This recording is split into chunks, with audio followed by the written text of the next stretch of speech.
सबसे बड़ी वजह मेरी माँ थी। हाँ, अभी माँ को भी मैं खो चुका हूँ। मेरा तो इतना दिक्कत था कि मेरे पास जैसे एक ही रूम था, तो एक ही रूम में 5-6 परिवार रहते थे, तो मेरे रूम पढ़ने के लिए नहीं था, तो छत पे धूप में बैठ के पढ़ा करते थे। मैं अपने भाई के कमरे में, अभी हमारी और इनकी नई मुलाकात है। हम लोग ट्रेनिंग पे आए ना भाई, कैसा लग रहा है? बहुत एक बार अपना नाम बताइएगा। विकास कुमार। और विकास कुमार अभी इंस्पेक्टर है गाइस। यहाँ पे इनका कैप रखा हुआ है और आईडी कार्ड यहाँ पे रखा हुआ है, ठीक है। आपके कलीग का है ना वो, शायद आपका कहीं और है। और यहाँ पर इनका है गाइस, और देख लो यहाँ पे ऐसे इनका ड्रेस है। चलिए विकास भाई, आपसे बहुत सारे लोग इंस्पायर होने वाले हैं, ठीक है, क्योंकि आपसे मैं इंस्पायर्ड हूँ पर्सनली। ये बताइए कि आपका नाम, पूरा नाम? विकास कुमार। विकास कुमार है। आप कहाँ से हैं? हम बिहार के नालंदा जिले के नौरंगा गांव के निवासी हैं। अच्छा, और एक छोटा सा गाँव है शायद ना? हाँ, छोटा सा गांव है। और वहीं से अपना सारा प्रिपरेशन किए हैं कि बाहर कहीं पढ़ाई लिखाई? प्रिपरेशन गांव पे ही रह के किए हैं, ऑनलाइन सोर्स का यूज करके किए हैं। ऑनलाइन सोर्स, कोई पेड कोर्स आपने नहीं लिया है? पेड कोर्स नहीं। तो आपका मतलब ग्रेजुएशन कब हुआ था? ग्रेजुएशन मेरा 2019 में हुआ था मगध यूनिवर्सिटी से। और सीजीएल 2020 आपने फर्स्ट अटेम्प्ट था आपका? 2020 मेरा फर्स्ट अटेम्प्ट था। और फर्स्ट अटेम्प्ट से सीधे आपने इंस्पेक्टर आपको पोस्ट मिला, एक्साइज इंस्पेक्टर का पोस्ट मिला। बहुत बढ़िया मेरे भाई। वो तकिया थोड़ा सा वो लाइएगा तो थोड़ा एकदम इनफॉर्मल हम लोग का बात करेंगे। और हमको ये बताइए, कंफर्टेबल है ना? सीजीएल 2020 से आपको एक्साइज इंस्पेक्टर मिला। आपको का हमको ये जानना है, जीके में आपने कितना स्कोर बताया था मुझे? सीजीएल 2020 में मेरा जीके में 24 सही था, एक गलत था। उस टाइम एक क्वेश्चन का 2 मार्क्स मिलता था, तो 47 मार्क्स था मेरा जीके। 47 नंबर आपका जीके में था। Out of 50। और जब आप चयन हो गया आपका सीजीएल 2020 से एक्साइज इंस्पेक्टर, सीजीएल 2021 में दिए थे? नहीं, सीजीएल 2021 नहीं दिए थे। क्यों? प्रिपरेशन का टाइम नहीं मिला था, मम्मी का बहुत तबीयत खराब रहा अच्छा। था, इस कारण से कुछ। और सीजीएल 2022? सीजीएल 2022 में डिविजनल अकाउंटेंट मिला है, टोटल 322 मार्क्स। 322 मार्क्स थे आपके सीजीएल 2022 में। 22 में।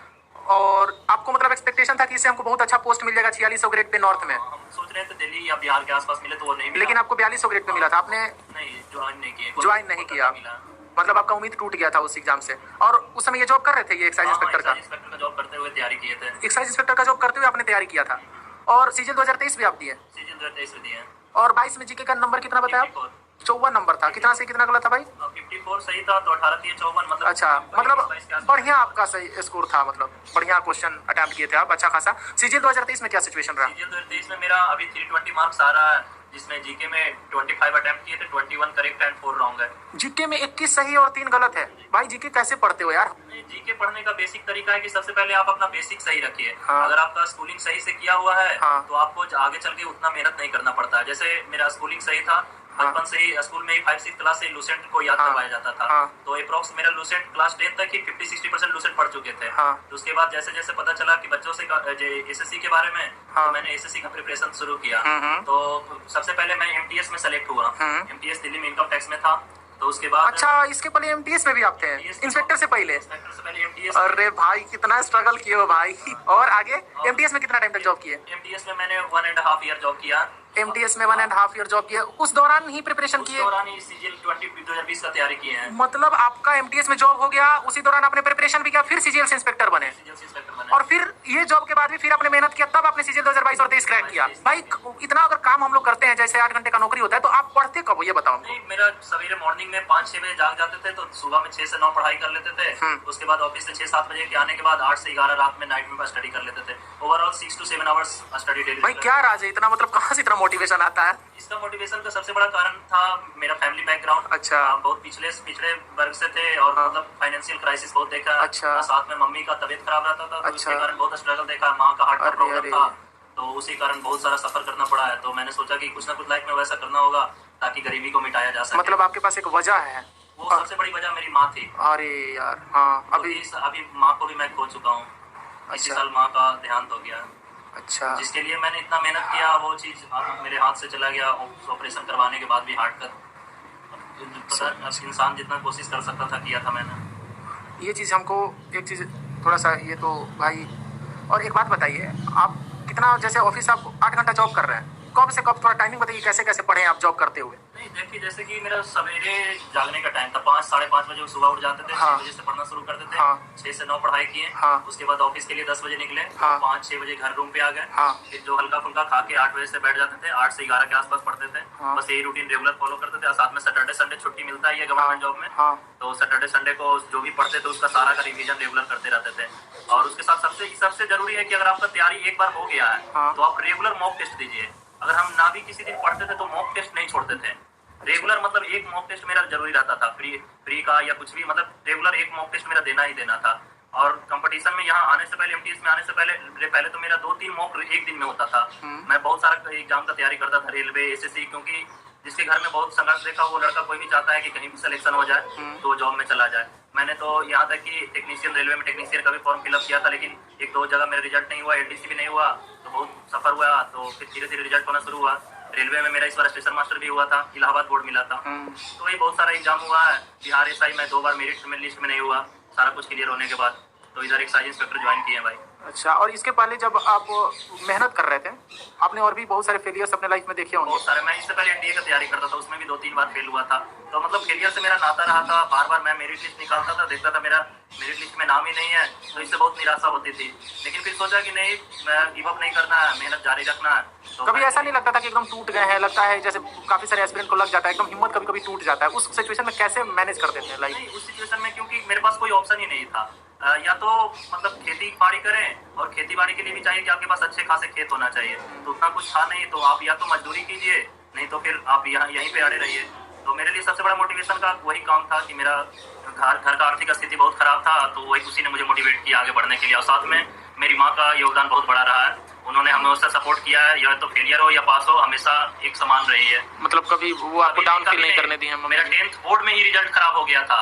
कितना परसेंट था? मेरा नहीं, परसेंट नहीं, किसी एक सब्जेक्ट में मेरा रिजल्ट गड़बड़ कर दिया था। अच्छा। उसके बाद माँ का मोटिवेशन से मैं यहाँ तक पहुँचा हूँ।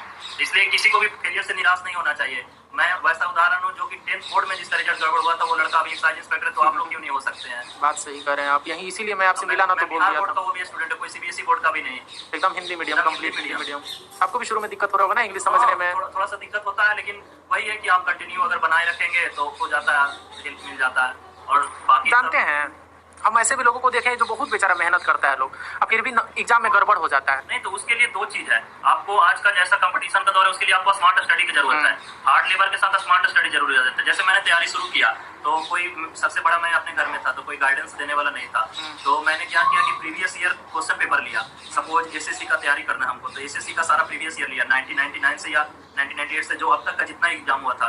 तो मैंने क्वेश्चन को देखा तो आइडिया लगा कि अच्छा इस टाइप का क्वेश्चन पूछता है, तो उसके अकॉर्डिंग पढ़ना शुरू किया। तो इसका मतलब क्या है कि आप किसी भी फील्ड में जाइए तो उसका पहला बैकग्राउंड देखिए कि कैसा, मतलब प्रीवियस ईयर का क्या ट्रेंड रहा है, तो उस ट्रेंड के अकॉर्डिंग आप तैयारी कीजिए। फिर उसका सिलेबस देखना है। सबसे पहले प्रीवियस ईयर सिलेबस साथ में रखिए, और फिर उसके बाद उसके अकॉर्डिंग अपना तैयारी करते रहिए। जब एक बार आपको लग जाए कि आपका तैयारी ठीक हो गया है, तो उसके बाद आपको रेगुलर मॉक टेस्ट देना है। और जो मॉक टेस्ट में गलती हो उसको कॉपी में नोट डाउन करना है कि हाँ आज हम जीके में ये गलती की है, तो उसको कॉपी में लिखते जाना है और उसको रिवीजन करते जाना है। तो इसलिए बहुत जरूरी है कि आपको रिवीजन रेगुलर करना है। आपके मॉक देते थे, मॉक में कितना स्कोर आता था? मॉक में तो शुरू में मेरा बहुत, पहले तो 200 नंबर का होता था सीजीएल में।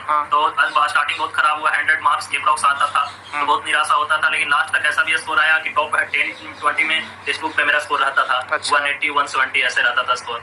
अच्छा, एक बात बताइए, सीजीएल 2024 वालों के लिए क्या कहना चाहिएगा? सीजीएल 2024 वालों का कहना है कि अभी तो खैर एग्जाम में टाइम है, तो आप सुस्त ना हो जाएं और कंटिन्यू अपने स्टडी में लगे रहें। और ऐसा नहीं है कि आपको बस देखना है कि हमको सही डायरेक्शन में मेहनत करना है। जैसे किसी का सिलेबस पूरा हो गया तो उसका सिलेबस पूरा हो गया तो मॉक टेस्ट लगाना है। फिर भी मॉक टेस्ट में देख रहा है कि अच्छा कॉमन एरर बना रहा है, तो देख रहा है कि हाँ मेरा इस सेक्टर में गलत हो रहा है, तो इंग्लिश में देखिएगा कि हाँ मेरा प्रीपोजिशन में मिस्टेक हो रहा है, तो फिर हम प्रीपोजिशन को पढ़ते हैं। तो मॉक टेस्ट से एनालाइज करना है खुद को। अगर जिसका तैयारी हो चुका है, नहीं हुआ है, तो पहले तो उसको अपना तैयारी उस लेवल तक ले जाना है। अगर उस लेवल तक पहुंच गया तब मॉक टेस्ट वगैरह सही ढंग से देना है। पहले तो आप है कि आपका बेसिक सही कीजिए। हाँ, और बताइए कि ठीक है सीजीएल 2023 से आपको अच्छा पोस्ट मिल जाएगा, मैं ईश्वर से ये प्रार्थना करता हूँ। और एक बात बताइए, आगे आप अपने लाइफ को कहाँ देख रहे हैं? आगे क्या विचार है आपका? नहीं, इसके आगे तो मैं स्टेट पीसीएस का तैयारी कर रहा हूँ, बिहार पब्लिक सर्विस कमीशन का। इस बार मेरा बीपीएससी का प्री का भी एग्जाम पास हुए हैं, तो मैं इसका तैयारी कर रहे हैं। और बिहार सचिवालय सहायक का भी दिए थे, तो उसमें शायद 1-2 क्वेश्चन के कारण मेरा रिजल्ट नहीं हो पाया। तो निराशा नहीं है, वो ड्यूटी करते बार में, और शायद मेरे घर पे ऐसा घटना भी घट गया, तो इसके कारण तैयारी में बहुत सारा डिस्टर्ब। उसी टाइम मेंस का एग्जाम था, तो मेंटली बहुत ज्यादा कमजोर थे उस टाइम। जानते हैं अभी न जाने आप यहाँ पे मेहनत के दम पे आए हैं, सिचुएशन को फेस करते हुए आए हैं। अभी आपकी पोजीशन पे बहुत सारा मेरा भाई लोग हैं और बहुत सारी बहन लोग हैं, आप ये मानते हैं ना? न जाने कितना लड़का उस गांव से है जिस गांव से आप हैं, उससे भी छोटे छोटे गांव से ये लोग हैं, मेहनत कर रहे हैं। आप उनके लिए ना वरदान है। कम से कम आपको सुनेंगे लोग ना तो उनके अंदर हिम्मत आएगा कि जब विकास भाई कर सकते तो मैं भी कर लूंगा। नहीं, मेरा तो इतना दिक्कत था कि मेरे पास जैसे एक ही रूम था, तो एक ही रूम में 5-6 परिवार रहते थे। तो मेरे रूम पढ़ने के लिए नहीं था, तो छत पे धूप में बैठ के पढ़ा करते थे, पेड़ के नीचे। आम का पेड़ है मेरे घर पे, आम के पेड़ के नीचे पढ़ा। फोटो है? फोटो अपना डालें, भेजूंगा। बहुत अच्छा लगा विकास भाई यार, आप लोगों से मिलकर ना मेरा मतलब एकदम मतलब बहुत प्राउड होता है यार। जानते हैं आप ऐसे ऐसे लोगों को मैं ढूंढ लेता हूँ। आपसे पहले जब बात किया था ना, पहले मुलाकात में, तभी हमको लगा था कि इस बंदे के पास स्टोरी है। आपसे भी मिलकर बहुत अच्छा फील हुआ भाई। बहुत अच्छा, थैंक यू सो मच।